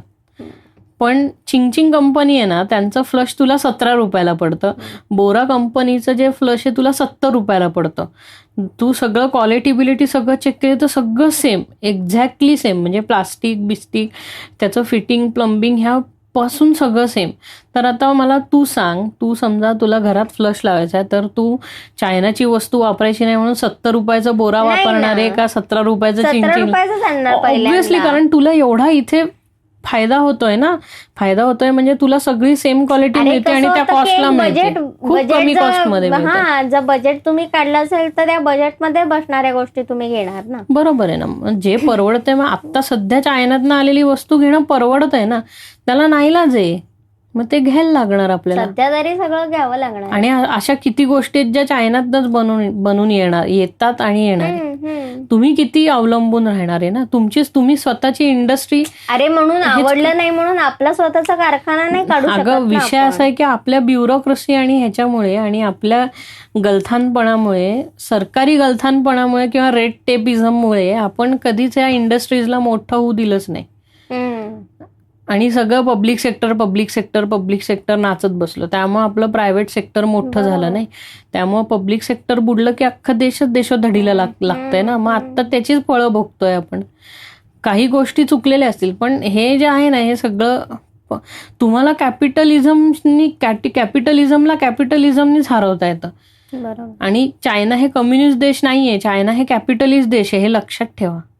ते कितीही असलं तरी, म्हणजे मी इथं एवढं पॉलिटिकल का बोलतोय मला कळत नाही, पण विषय हा आहे की आपण चायनाला शिव्या घालून काही उपयोग नाही. आत्ता चायनाशिवाय पर्याय नाहीये काही. इन फ्युचर तुम्ही आपल्या इथे सगळं बनायला लागलं की होईल ना, होणारच आहे ना. मग सगळे एक तर मुळात म्हणजे प्राइसेस तुमच्या त्या अगदीच छान व्यवस्थित ठेवा, कम्पॅरेटिव्हली स्वस्त ठेवा. आपण म्हणतो की ती मायक्रोमॅक्स भारतातली कंपनी आहे, ते त्यांचे मोबाईल घ्या. अरे पण बावळटांनो, ते चायनातनंच मोबाईल मागवतायत आणि त्याच्यावरती मायक्रोमॅक्सचं ब्रँडिंग लावतायत. हे कळतंय का? म्हणजे वन अँड द सेमच गोष्ट होती ना. जेव्हा सगळं असेंबल्ड इन इंडियापेक्षा खरंच मेक इन इंडिया, म्हणजे त्याच्यातला प्रत्येक कॉम्पोनंट जेव्हा भारतात बनायला लागेल तेव्हा ते ऍक्च्युली मेड इन इंडिया होईल. आयफोन पण आत्ता इंडियामध्ये आयफोन 11 बनवतंय ऍपल, पण त्याच्यातले 75% पार्ट्स आहे त्यांना सध्या चायनातनंच इम्पोर्ट करायला लागतात. आपण पाहिले की पीसीबी पासून वगैरे सगळं. ते किती 22 तास काम करतात बघ. हा, ते चायनामध्ये नाही का पाहिलं. हा, म्हणजे त्यांच्याकडे स्टँडर्ड जरा वेगळे आहेत. ते त्यांच्याकडे जरा 80 वर्षाच्या आजोबा सुद्धा काम करतात. हा, मग त्यांच्याकडनं ते काम करून घ्या. ते त्यांची स्वेट इंडस्ट्री म्हणतात त्याला, स्वेट फॅक्टरी असे म्हणतात की काम खूप आणि कमी मोबदला वगैरे. पण ते त्यांचं ते सोड, मी आपलं सांगतो की आपण तरी हे सगळं पाळतो ना. पण मग तेच म्हणतो की आपल्याकडं तो अजून चायना मेड इन इंडिया होत नाहीये आयफोन. बरोबर, असेंबल्ड इन इंडियाच होतोय तो. 100% सगळे कंपोनंट्स भारतात बनवायला लागले की होईल, पण त्याकरता तेवढं केपेबल तुम्ही बनवलं पाहिजे ना. 10-15 वर्ष लागतील. नाही, त्याकरता तुम्ही इंडस्ट्रीजला केपेबल बनवलं पाहिजे. आणि इंडस्ट्रीज तेवढा केपेबल बनण्याकरता तुम्ही त्यांना हे दिलं पाहिजे, इन्सेंटिव्ह, लोन बिन हे सगळं दिलं पाहिजे. म्हणजे आपण आत्ता कसं होतंय आपलं की चायनावर अवलंबून राहायचं नाही म्हणून इतर देशांवर अवलंबून राहायचं, असं करून नाही चालणार. आत्मनिर्भर भारत म्हणजे ते सगळ्या काय म्हणतोय ते म्हणणं असं आहे त्यांचं की आपण पण सगळीकडं रिसर्च केलं पाहिजे, R&D केली पाहिजे, आपण आपलं स्वतःचं बनवलं पाहिजे आणि बाहेर लोकांना विकलं पाहिजे. ह्यानी ट्रेड वाढेल, हे सगळं वाढेल. तर ते तसं व्हायला पाहिजे. आपण फक्त पहिल्यापासून फक्त मसाल्यांचाच ट्रेड करायचा नाही, आपण इंजिनियर एक्सपोर्ट करतो. आपण काय नाही, अगदी आपण ह्याच्यात गेलो. आपली काय झालंय, बाहेर जगामध्ये आपलं आयडेंटिफिकेशन हे फक्त जुगाडू लोक म्हणून झालंय. आपण सगळं मेक इट वर्क लोक झालो आपण, की ह्याच्यात नाही घालून आणि त्यांनी आणि मग त्या पेनात लिहिणी वापरून अरे माझं पेन चाललं, असं चाललंय. तुम्ही डेव्हलप केलं नाही, R&D केलं नाही, काही नाही. म्हणजे हे असॉर्टेड गोष्टींमधनं आपण काम चलाऊ गोष्ट करतोय. तर आपल्याला काम चलाऊ भारत आत्ता आहोत आपण. तर ते काम चलाऊ भारतच्या ची इमेज सोडून आपल्याला आता आपल्या भारतात बनलेलं सगळं हे, की आता कसे पंखे बिंखे आपल्याकडे पण ते साल्या आतल्या मोटर सुद्धा चायनात नाही होतं. मग काय तुम्ही बनवताय ना भारतात, असं झालं. मग ते सगळं बेसिक पासून इंडियात सगळं त्यांना बनवायला लागणार. आणि गंमत अशी आहे की हे कंपोनंट बनवणारी जी मशीन्स आहेत ना, ही मशीन सुद्धा चायनामध्ये बनतात. तर ती पण म्हणजे तुला उद्या अरे मला माहिती तर प्रिंटिंगचं सगळं चायनात आणायला. मेड इन इंडिया तुला स्क्रू आणि नट, म्हणजे तुला नट आणि बोल्ट जरी बनवायचा आहे तर ते नट आणि बोल्ट बनवण्याकरता जी लेथ लागते, लेथ मशीन आणि दुसरं म्हणजे मिलिंग मशीन, तर ही 2 मिलिंग आणि लेथ्स ज्या असतात ह्याही चायनातनंच मिळतात. कारण तेच चांगल्या आत्ता बनवतात. आणि त्या किंवा टॉर्मॅक सारखी जी कंपनी आहे, आता टॉर्मॅक ही लेथ वगैरे हे ऑटोमेटेड सिस्टीम्सची मशीन बनवणारी कंपनी आहे. तर ही टॉर्मॅक ही कंपनी आहे ना, ह्याचं पण अख्खं मशीन आहे ना, ते चायनातनं बनवून जगभर इम्पोर्ट होतं. कारण चायनात बनवणं स्वस्त आहे. ते डिझाईन जरी अमेरिका किंवा जर्मनीमध्ये होत असेल तरी सुद्धा ते बनतं चायनामध्ये. आता एवढा ऑडिओ गिअर आपण घेतो, आता कुठलाही छोट्यातल्या छोटा माईक सुद्धा आपल्याला चायनातनंच घ्यायला लागतो, मेड इन चायना. जरी तो खूप रेप्युटेड कंपनीचा असला तरी. मोनो नाही, खोटं नाहीये, म्हणजे त्यांची क्वालिटी चांगली आहे. आता हा आपण लेपल माईक का घेतलं, तर ही कंपनी दुसऱ्या कंपन्यांकरता माईक बनवते. ही OEM आहे, ओरिजिनल इक्विपमेंट मॅन्युफॅक्चरर म्हणतात. मग ते समज तू एक ह्याचा माईक घेतला शुअरचा, तर शुअरच्या माईक मधला आतला जो डायफ्राम असतो माईकचा, डायनॅमिक माईकचा, तर त्या डायनॅमिक माईकचं डिझाईन ते त्यांना देतात आणि मोनोवाले हे डिझाईनचा डायफ्राम बनवतात आणि तो अख्खा माईक शुअरच्या नावाखाली मॅन्युफॅक्चर करतात. मग ते काय करतात, ते हे पण माईक असे बनवतात त्यांचे. चांगला आहे आपला. मग मी तेच म्हणते, म्हणजे मी हे सांगतोय, म्हणजे सांगण्याचा हेतू आहे की स्वस्तात मस्त ते स्वस्तात मस्त बनवतात, कारण त्यांच्याकडे सगळी मशिनरी आहे ना बनवायला. आपण आज पॉडकास्ट करू शकतो कारण आपल्याकडे ते इक्विपमेंट आहे पॉडकास्ट करायला. हा झूमचा mic is designed in Japan but made in China. आपल्या स्टुडिओमध्ये मॅकिंटॉश आपला कम्प्युटर आहे which is made in China. ऍपलचा आहे पण तो चायनातनं आलाय बनवून. आपण असं म्हटलं ना की मी चायनीज काही वापरणार, तर तू राहू शकत नाही. सगळंच मेड इन चायना. सध्या तरी तू नाही काय करू शकत. पुढच्या 15 वर्षात हे सगळं चांगलं आलं तर वेल अँड गुड. मी का नाही म्हणणार की मी वापरणार. अर्थातच. ही मला एक एक्सक्यूज पटली नाही की तुम्ही ओप्पो, विवो, शाओमी, OnePlusचे फोन वापरू नका. त्याऐवजी चायनीज ह्यांना सपोर्ट करण्याऐवजी तुम्ही सॅमसंग वगैरे ह्यांचे फोन वापरा. पण त्यांचे पार्ट पण ह्यांच्याकडनंच येतात. तेच सांगतोय. आत्ता जगातली सगळ्यात मोठी डिस्प्ले बनवणारी कंपनी सॅमसंगनी, म्हणजे सॅमसंग आत्ता जगातली सगळ्यात मोठी मोबाईल फोनचे डिस्प्ले बनवणारी कंपनी आहे सॅमसंग. ते अमोलेड डिस्प्ले बनवते हे. तर हे डिस्प्लेज आहेत ना, हे डिस्प्ले सुद्धा डिस्प्ले बनवायची जगातली सगळ्यात मोठी फॅक्टरी त्यांनी चायनात बनवली आहे की जे हे सगळे डिस्प्ले मॅन्युफॅक्चर करेल. काही करू शकत नाही. इकडनं घ्या तिकडनं घ्या, काही ना काहीतरी एक कंपोनंट त्यातला चायनाचा असणारच. मग तेच म्हणतो तुम्ही किती चायना करणार आहे, होणार नाहीये ते. आणि असं आता काय म्हणजे 1 तासभर आपण मस्त मध्येच हे चायनावर वेगळं काहीतरी म्हणजे एकदम देवदत्त पटनायकवरनं एकदम चायनात कसे घुसलो काय माहिती. बट जिव्हाळ्याचा विषय आहे तो. नाही, जिव्हाळ्याचा विषय मूर्खपणा कधी कधी करतात. मला लोक कळत नाही मला की चायनातलं का वापरू नये ह्याच्यावरती. म्हणजे पहिले तुम्ही तेवढ्या अमाऊंटमध्ये द्या हे, मग मी वापरतो. इथलं क्वालिटी नाही ना, मी काय करू. आहुजाच्या माईक वापरू का मी, जे ते चायनातनं बनवून येतात परत. काय उपयोग आहे. मी तुला ह्याच्यावरती कंपनी दाखवली जी माईक मॅन्युफॅक्चर करते, तर तू पोळ कंपनीचे पण माईक मागवू शकते का त्यांच्याकडनं. 100 माईक घ्यायला लागतात. 1,000 हजाराचा एक माईक, असे 10,000चे माईक घ्यायला लागतील 10. बरोबर, ते लेबल असे लावून 1 लाख देतात. रुपयाचे माईक्स घ्यायला लागतील आणि त्याच्यावर ते पोळ कंपनी लावून देतील तुम्हाला माईक. काय मग हे आपणही करू शकतो, पण करणार आहोत का आपण? हा मूर्खपणा आहे की नाही? काय करणार, असा विषय हा सगळा. असं तर चांगला विषय आहे तो. मला असं वाटतं की भविष्यात आपण सगळं भारतातलं वापरू शकू. हो नक्कीच. आणि 10-15 आपला देश वर्षांनी तेवढा पुढे जाईल, प्रगती पुढे करेल, आणखीन होईलच. करतोय हो. आणि करेल सुद्धा. आपण नुसते जगाला मोठे अमेरिकेत राहायला जाणारी लोक बनवून देणार नाही. म्हणजे मला असं वाटतंय की आपण आपल्या इकडचे युथ बाहेर देशात जायचे स्वप्न का बघतात? कारण त्यांना इथे ऑपॉर्च्युनिटी मिळत नाही. तर मग इथंच तेवढ्या ऑपॉर्च्युनिटी मिळायला लागल्या तर मग का नाही राहणार लोक इथे की हो नाही? ना. त्यांना हाऊस थोडी आहे. दुसऱ्या देशांना आपलं ज्ञान वाटप हो, मी तेच म्हणतो, करणे. जर हे दुबई म्हणजे युनायटेड अरब एमिरेट्स सारखी लोक करू शकतात तर आपण तर इझिली करू शकतो. त्या देशात तर म्हणजे दुबईमधनं आपण सगळ्या भारतीयांना त्यांचे विजा कॅन्सल करून भारतात बोलवलं ना तर ते दुबई बंद पडेल, माहितीये का? इतके भारतीय लोक आहेत तिथे. दुबई, अबुधाबी, त्या युनायटेड अरब एमिरेटच अख्खं बंद पडेल. कारण काय बेबी आत्या म्हणाली बघ, मला काही लँग्वेजचा तिथे प्रश्न आला नाही, कारण तर हिंदी बोलत होती, इथे वरण भात खाल्ला तिने. तेच सांगतोय ना तुला, ती दुसरी चकाचक मुंबई आहे ग, माहितीये का? फक्त कोणीतरी ओरडलं तिला का काहीतरी चॉकलेटचं चुकून पडलं म्हणजे तिच्याकडे रॅपर खालती वाऱ्याने, त्याच्यामुळे कोणीतरी तिला ते जाऊ दे, ती छपरी गोष्ट आहे फार. पण मी हे सांगतोय की स्वच्छता चांगली आहे फक्त. हो बरोबर आहे. जी भारतामध्ये कधी होणार मला माहित नाही. आपल्याला सवय लागायला पाहिजे हाताला की कचरापेटीत टाकावं, केस वगैरे खाली टाकायचे. तू परत माझ्या मित्रांना काही बोलायचं नाही, परत सांगतो. गुटखा आणि तंबाखू खाणारे माझे मित्र आहेत. नाही रे, अशा केस टाकणारे बायका असतात ना, ज्या मी रोज सकाळी पाहते, अशा बुचकेच्या बुचके टाकतात, अन्न खिडकीतनं बाहेर टाकतात, असे चिंध्या चिरगोट खाली टाकतात, अशा मी कित्येक लोक पाहतात. अगं ताई, आर्ग्युमेंट अशी आहे की ज्या लोकांना नोकरीवर ठेवलंय रस्ता झाडायला, त्यांना जर कचराच मिळाला नाही तर मग का झाडतील रस्ता? ते मग आपलं कर्तव्य आहे कचरा करणं, माहितीये का? लाज वाटली पाहिजे तुम्हाला.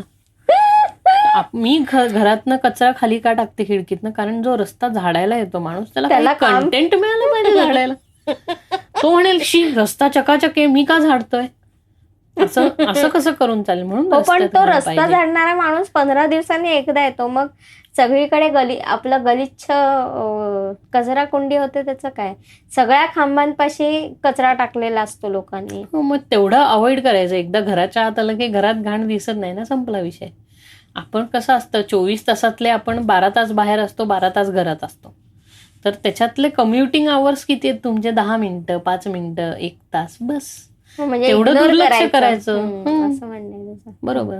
ह्याला म्हणतात अस्सल छपरी मेंदू असलेला. पण हे बघ, परत मी सांगतो, गायछाप, विमल, गोवा, तर खर्रा बिर्रा हे खाणारे माझे मित्र आहेत, त्यांना काही बोलायचं.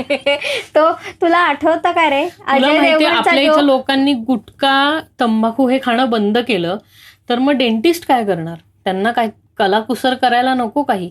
हो का? एवढे डेंटिस्ट काय आहेत भारतात? एवढे व्यसनी लोक आहेत तंबाखू खाणारे आणि सारखे क्लिनिंग करायला लागतं. नाही पण हे लोक दात क्लीन करायला पण जात नाही. अगं ते नवलेमध्ये जातात, तिथे फ्री दात क्लीन करतात. नवले, भारती, जिथे फ्री डेंटिस्ट्री अवेलेबल असते, जिथे शिकाऊ मुलं दातावरती तुटक्या दातांवर कलाकुसर करतात. तुटक्या दात अगं रे डेंजर आहेत त्या सगळ्या गोष्टी. मी आता करते दाताची ट्रीटमेंट, मला माहितीये ते टर्र फिरवल्यावर काय होतं. तू हे चुकीचं आहे, पण मला अजिबात पटलं नाही. माझे मित्र आहेत हे सगळे, यांनी व्यसनं केली नाहीत तर हॉस्पिटल, आता पुन्हा हॉस्पिटल चालणारच नाही लोकांनी व्यसनं बंद केली तर असं कसं करून चालेल? का वेगळी व्यसनं, वेगळे वेगळे हे नाही आहेत का, रोग नाही आहेत? माणिकचंद रिसर्च सेंटर आहे ना. मला तर असं वाटतंय की माणिकचंद तुम्ही आता इलिगली विकत घेतलं, महाराष्ट्रात लिगल नाही ना गुटखा विकणं, तर 40 रुपयाला वगैरे पुडी मिळते. तर माझं असं म्हणणं आहे की लिगल करा गुटखा विकणं, पण पुडीची कॉस्ट 40 रुपये करा. आणि 40 रुपये केल्यावर जे 20 रुपये आहेत ना ते माणिकचंद कंपनीनी स्वतः ठेवता येतील कंपनीला, आणि वरचे जे 20 रुपये आहेत ना ते त्या जे गुटखा खातात त्यांच्या इन्शुरन्स म्हणून जावे. म्हणजे कसं होईल, जेव्हा त्यांना कॅन्सर होईल तेव्हा ते माणिकचंद रिसर्च सेंटरमध्येच येतील ना. मग कसं अख्खं सायकल कम्प्लीट होईल. चांगली आयडिया कॅन्सरची. छान. मी देईन सगळीकडे आता. म्हणजे कसं आहे, म्हणजे दोन्हीकडनं पैसा कमवायचा. मला ही माणिकचंदची आयडिया खूप आवडली की माणिकचंद कॅन्सर रिसर्च सेंटर काढायचं आणि मग त्याच्याच खालती पान शॉप ठेवायचं. म्हणजे लगेच इकडे कॅन्सर की वर. किती छान. मग मला असं वाटतं की गोल्डफ्लेकनी पण त्यांचं कॅन्सर रिसर्च सेंटर काढावं, गोल्डफ्लेकचं किंवा Wills Navy Cut cancer research centre की नाही, त्यांनी पण काढावं. म्हणजे लंग कॅन्सरवाल्यांना पण काहीतरी आश्रय मिळेल ना. मग सिगरेट पण 50 रुपयाला एक कांडी करायची, सिगरेटची एक काडी 50 रुपयाला. आणि आता कितीला आहे?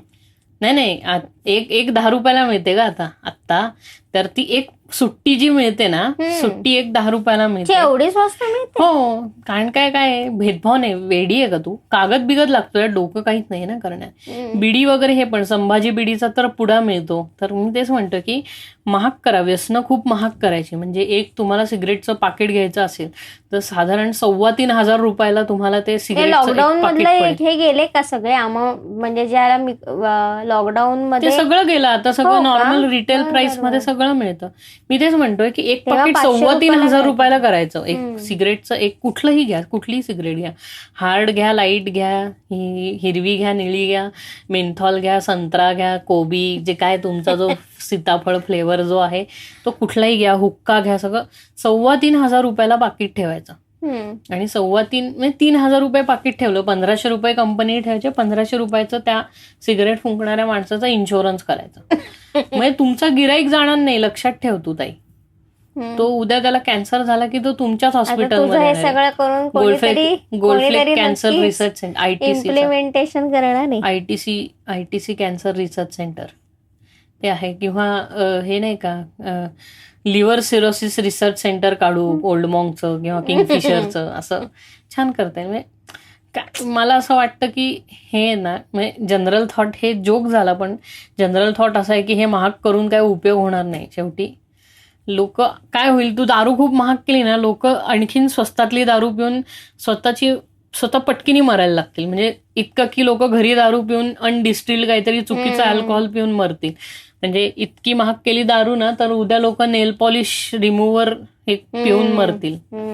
त्यामुळे तसंही नाही करतात. आणि टॅक्स, मला एक आयडिया अशी वाटते की हे ना, ह्याच्यावरनं सगळा टॅक्सच काढून टाकायचा. दारूवरनं, ह्याच्यावर. अरे पण गव्हर्नमेंटला मग टॅक्सेस नाही तर हे कसं होणार? त्यांचा रेव्हेन्यू कसा जनरेट होणार? हो, पण दरवेळेस रेव्हेन्यू जनरेट करायची हीच स्ट्रीम असते असं नाही आहे ना.